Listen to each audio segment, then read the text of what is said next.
చర్చ లేకుండా ఉపాధ్యాయుల పైన పిల్లల పైన వాళ్ళ తల్లిదండ్రుల పైన రుద్దారా అనేది అదే షార్ట్ డిస్కషన్ లో చాలా డీటెయిల్ గా డిస్కస్ చేసే అధ్యక్ష. ఆ జియోనే 117 జియో, ఆ 117 జియో వల్ల లోకల్ ఇష్యూస్ పరిగణనలో తీసుకుండా చేశారనగా అక్కడి నుంచి ఫాస్టర్ డిక్లైన్ జరిగి పిల్లలు ప్రైవేట్ పాఠశాలలకు మారిపోతాం అనేది జరిగింది. సో ఇప్పుడు మన ప్రభుత్వం అంటే కూటమి ప్రభుత్వ అధికారంలోకి వచ్చిన తర్వాత నాణ్యత పెంచేదానికి 2-3 అంటే దాదాపు 10-15 సంస్కరణలు తీసుకున్నాం. దాంట్లో ప్రధానమైన సంస్కరణ అధ్యక్ష మేము బలంగా నమ్మేది ఉపాధ్యాయుల ట్రాన్స్ఫర్ లో రాజకీయ నాయకులు జోక్యం ఉండకూడదు, అవుట్కమ్ బేస్డ్ జరగాలనే దానికి మన కేబినెట్ లో కూడా టీచర్ ట్రాన్స్ఫర్ యాక్ట్ అదే ఒప్పందం వచ్చింది, అదే పాస్ చేశాము. ఇప్పుడు అసెంబ్లీకి వస్తుంది అధ్యక్ష, ఈరోజు అసెంబ్లీలో ఉందని, రేపు కౌన్సిల్కి వస్తుంది అధ్యక్ష. అది ఫస్ట్ బిల్డింగ్ బ్లాక్. అదే కాకుండా అధ్యక్ష టెక్నాలజీతో జోడించి అంటే ఇప్పుడు ఉపాధ్యాయులు కూడా 45 నిమిషాలు పాఠాలు చెప్పిన తర్వాత కంపల్సరీగా ఒక 60 సెకండ్ వీడియో ప్లే చేసి ఆ పాఠాన్ని సమ్మప్ చేసే విధంగా, ఆ పాఠాలని సమ్మప్ చేసే విధంగా ఆ వీడియో ప్లే చేసి దాని తర్వాత క్లిక్కర్ టెక్నాలజీ ద్వారా పిల్లలకి అర్థమైందా అవలేదా అనేది కూడా తెలుసుకుని అక్కడి నుంచి ప్రిస్క్రిప్టివ్ హోంవర్క్ అంటే ఈ రోజు ఇక్కడ చూస్తే నారాయణ సార్కి ఒక హోంవర్క్ వస్తుంది, లోకేష్కి ఒక హోంవర్క్ వస్తుంది. అంటే ఆయనకున్న సబ్జెక్ట్ స్ట్రెంత్ వేరేది, నాకున్న సబ్జెక్ట్ స్ట్రెంత్ వేరేది. అది ప్రిస్క్రిప్టివ్ హోంవర్క్ వాళ్ళనేది ఒక లక్ష్యంగా పెట్టుకుని అది కూడా చేస్తున్నాం. పేరెంట్ టీచర్ మీటింగ్ కూడా మెగా పేరెంట్ టీచర్ మీటింగ్ పోయిన సంవత్సరం ఏర్పాటు చేసే అధ్యక్ష. వచ్చే అకాడమిక్ ఇయర్ లో 2 సార్లు ఏర్పాటు కూడా చేస్తాం. రిపోర్ట్ కార్డు కూడా అంటే తల్లిదండ్రులకి ఉపాధ్యాయులకి పిల్లల మధ్యలో ఇంటరాక్షన్ ఉండాలని చెప్పి అద్భుతమైన రిపోర్ట్ కార్డు కూడా ఏర్పాటు చేశాం, అది చేస్తున్నాం. ఇంకో పక్కన మోడల్ ప్రైమరీ స్కూల్ కాన్సెప్ట్ తీసుకొచ్చి 60 మంది పిల్లల కన్నా ఎక్కువ ఉంటే అక్కడ కంపల్సరీ 1 క్లాస్ 1 టీచర్ ఇవ్వాలి, మెరుగైన నాణ్యమైన విద్య అందించాల లక్ష్యంతో మన ప్రభుత్వం కృషి చేస్తుందని గౌరవ సభ్యులు తెలుపుకుంటున్నాను. అంతేకాకుండా అధ్యక్ష భారతదేశంలో ఏ రాష్ట్రం హామీ ఇవ్వని విధంగా మనం ఇస్తున్నాం అధ్యక్ష. గ్యారంటీడ్ ఎఫ్ఎల్ గ్యారంటీడ్ చేస్తున్నాం, అది బాధ్యతగా మేము తీసుకుంటున్నాం. సంఘాలతో కూడా ఎవ్రీ ఫ్రైడే కమిషనర్ గారు కూర్చుంటున్నారు, నీట్ బేస్ నేను కూడా కూర్చుంటున్నాను, వాళ్ళ ఇష్యూస్ ఏముందో తెలుసుకుంటున్నాం. గ్యారంటీ ఎఫ్ఎల్ఎన్ అందించాలని లక్ష్యంతో మేము పనిచేస్తున్నాం అధ్యక్ష. మేము బలంగా నమ్మేది ఈ 10వ తరగతి ఎగ్జామ్ ఇప్పుడు జరుగుతున్నాయి, ఇంటర్ ఎగ్జామ్ జరుగుతున్నాయి, దీంట్లోనే చాలా మార్పు రాబోతుంది, పర్ఫార్మెన్స్ ఇంప్రూవ్ అవుతుందని బలంగా నమ్ముతున్నాం. వచ్చే సంవత్సరంలో మీరు చూస్తే leaps and bounds outcomes improve చేసే బాధ్యత కూటమి ప్రభుత్వం తీసుకుంటుందని గౌరవ సభ్యులు తెలుపుతున్నారు.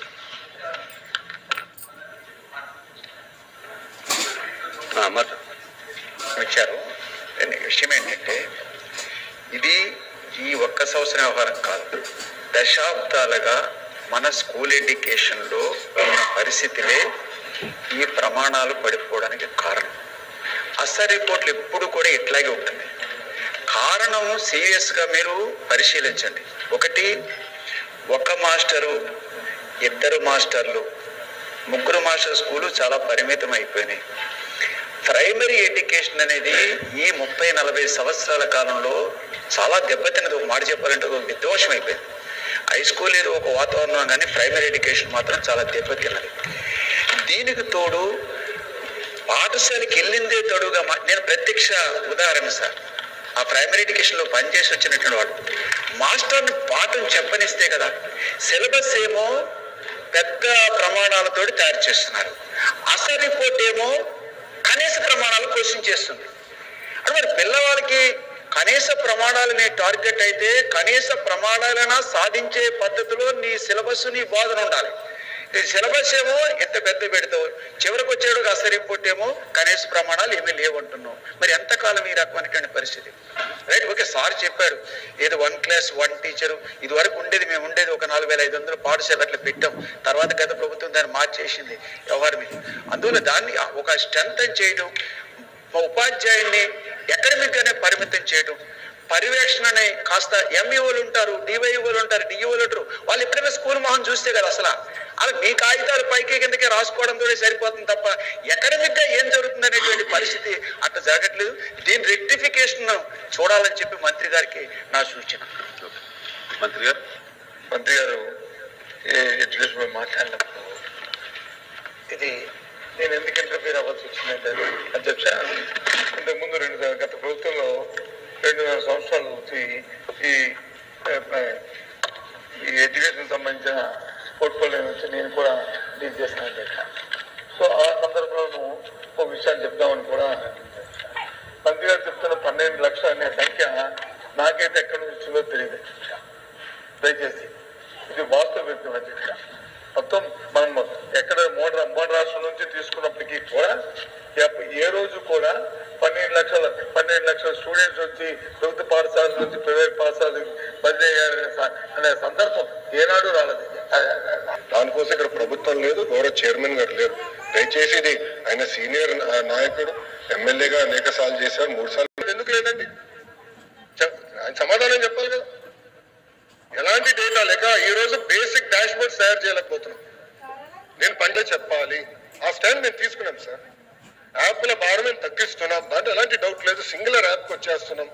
సో ఉపాధ్యాయుల బాధ్యతలు ఏంటి, ఎంఈఓ బాధ్యతలు ఏంటి, డిఓ బాధ్యతలు ఏంటి, హెడ్ మాస్టర్ బాధ్యతలు ఏంటి, సింగిల్ యాప్ తీసుకొస్తున్నాం. అదే యాప్ లో తల్లిదండ్రులు కూడా వస్తారు. సో వాళ్ళ పిల్లల అటెండెన్స్ ఏంటి, పిల్లల పర్ఫార్మెన్స్ ఏంటి, ట్రాన్స్పరెంట్ గా చూడాలి. ప్రైవేట్ స్కూల్ కి ధీటుగా బెటర్ గా మనం చేయాలనే లక్ష్యంతో చేస్తున్నాం.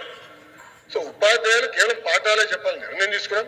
పిల్లల్ని రాజకీయ కార్యక్రమాలు పంపించదు, గౌరవ ముఖ్యమంత్రి గారి ప్రోగ్రాం ఉందని తీసుకెళ్లి గత ప్రభుత్వం లాగా దారి పొడుగున నించోబెట్టద్దని నేను చెప్పాను అధ్యక్ష. గత 10 నెలలు మేము అదే పాటిస్తున్నాం. పిల్లలు స్కూల్లో ఉండాలా, పాఠాలు కరెక్ట్ గా నేర్చుకోవాలా, వాళ్ళు ప్రయోజకులుగా మారాలి, అది మా లక్ష్యం అధ్యక్ష. దాంట్లో ఎలాంటి డౌట్ లేదు. మీకు తెలుసు యూనియన్స్ తో గత ప్రభుత్వంలా కాదు అధ్యక్ష, పరదాలు కట్టుకుని ఎవరు తిరగట్లా. యూనియన్స్ మేము మీటింగ్ పెడుతున్నాం. ప్రతి ఫ్రైడే 11 to 2 కమిషనర్ గారు కూర్చుంటున్నారు, యూనియన్స్ ని కలుస్తున్నారు. వాళ్ళకి సమస్యలు ఉంటే అన్ని సమస్యలు ఎవరో తీర్చలేము, ఎవరు కూడా తీర్చలేరు. కానీ ఒక పాజిటివ్ ఎన్వైరన్మెంట్ మనం బిల్డప్ చేస్తున్నాం. నేను కూడా 5:30 గంటలు కూర్చున్నా అధ్యక్ష యూనియన్స్ తో. సంస్కరణలు తీసుకురాగలుగుతున్నాం అంటే ఉపాధ్యాయులు సహకరించారు కనుక నేను తీసుకురాగలుగుతున్నా. ఇవన్నీ చాలా డీటెయిల్ గా డిస్కస్ చేసి చేస్తున్నాం అధ్యక్ష. ఇంకో విషయం అధ్యక్ష, ఈరోజు మీరు చూస్తే సింగిల్ టీచర్ స్కూల్ గురించి గౌరవ సభ్యులు మాట్లాడారు అధ్యక్ష. ఈ రోజు 12,512 పాఠశాలలో సింగిల్ టీచర్ ఉన్నారు అధ్యక్ష. ఇది వాస్తవం. అంటే 30% పాఠశాలలో సింగిల్ టీచర్ ఉన్నారు అధ్యక్ష.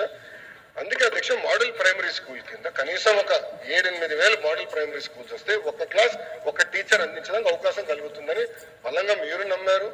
అందుకే మీరు ఈ సంస్కరణలు ఒప్పుకున్నారు. అందరం కలిసికట్టుగా ఇది తీసుకొస్తున్నాం. దీనివల్ల లెర్నింగ్ అవుట్కమ్స్ ఇంప్రూవ్ అవుతుందని నేను బలంగా నమ్ముతున్నాను.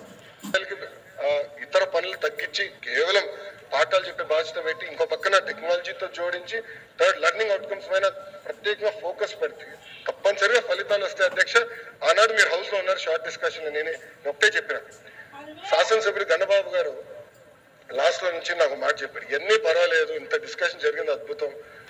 ఏ రోజైతే తల్లిదండ్రులు వచ్చి ప్రభుత్వ పాఠశాలలో మా పిల్లలు చేర్చడానికి రికమెండేషన్ లెటర్ ఇవ్వండి అని అంటారో అప్పుడే ప్రభుత్వ పాఠశాల నాణ్యత పెరిగిందని మనం బలంగా నమ్మగలం.